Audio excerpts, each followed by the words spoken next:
Brother LeBron says, I'd like to know the details how Bitcoin tends to be haram according to a point of view, despite the fact that cryptocurrency might probably be accepted as a legal tender and a medium of exchange.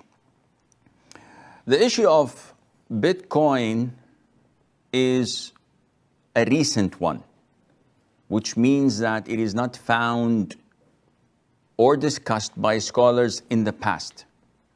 And unfortunately, with such new events evolving, some of them are, to some, crystal clear, and some, to others, may require the collaboration of scholars, economists, and people involved in such issues to deliberate and to come up with a conclusion.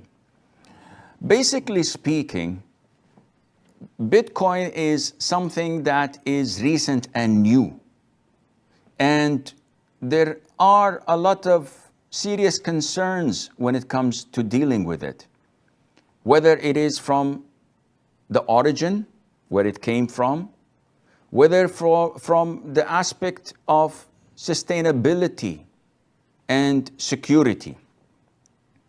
It is known that it was founded in 2007, 2008 by someone that is unknown. And they say that his name is Satoshi Nakamoto. And this person later on, who was supposed to be Japanese, the person with that name denied having anything to do with it. Then another person came from Australia or Canada claiming to be the one who founded it. But generally speaking, no one knows where originally it came from.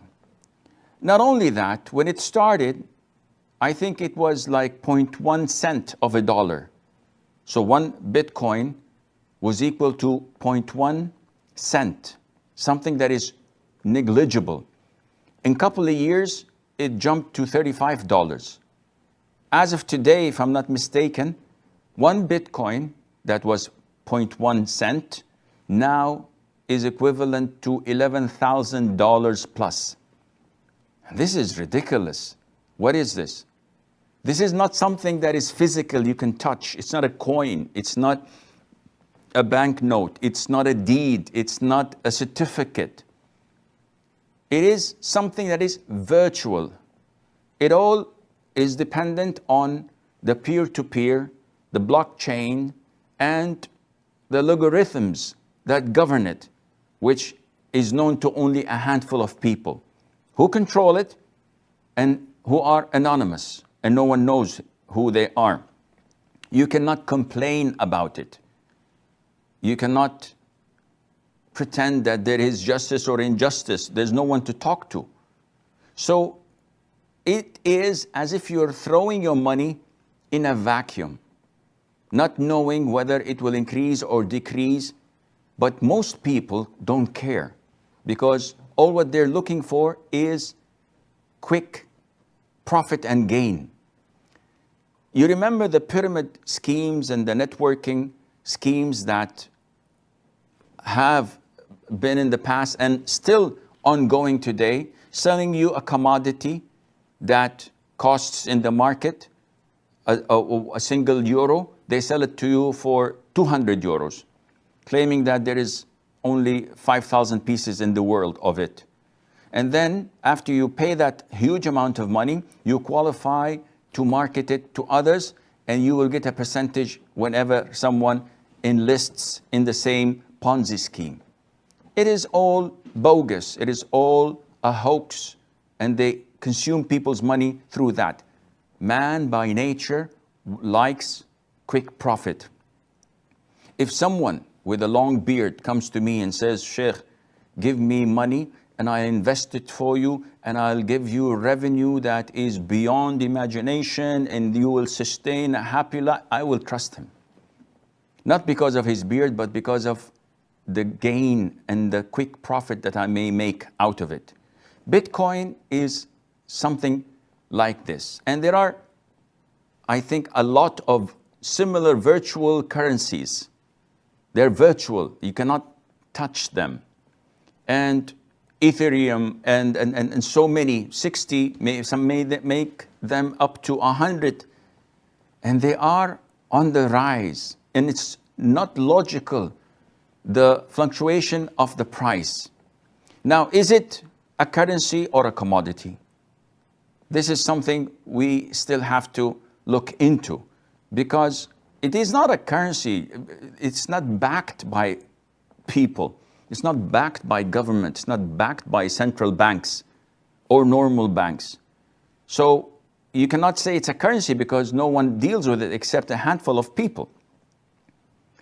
Country-wise, only I think Germany, Japan, maybe Austria allow it because there is benefit to them from it. Taxations, monitoring, etc. And the biggest loophole in it, that the price goes way up and it can also come way down. So it's like a bubble waiting to be inflated. And this is what will happen soon. Now, we all know that there is only a limit for the Bitcoins. That is 21 million of it. And once they reach the 21 million, what will happen? Also, we also know that it remains anonymous when you deal with it. So it's only a code that you're given. No one can trace it, which means that it's an open a gate for money laundering, drug money, haram money. You can just put it there and no one can trace you. And this is, subhanAllah, probably why all hackers, when they do cyber crimes and they demand a ransom, the ransom has to be paid in Bitcoin. So the Pirates of the Caribbean, the Disney movie that was hacked, and they demanded ransom for it in Bitcoin.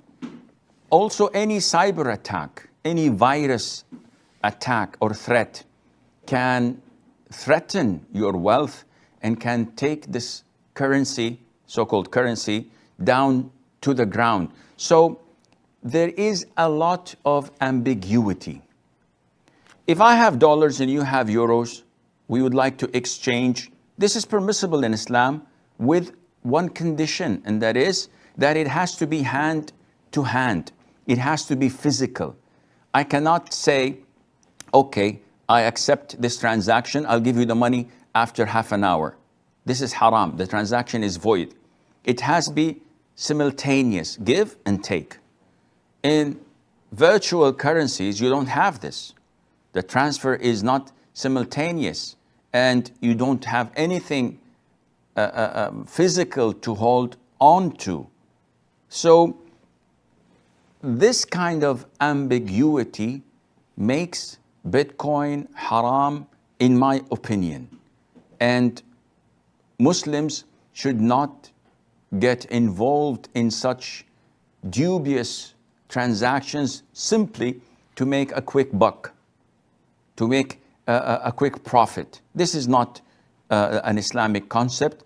And one of the reasons of a lot of transactions being prohibited in Islam is the concept of gharar, ambiguity, that there might be some sort of deceit or ambiguity in knowing the end result of this transaction.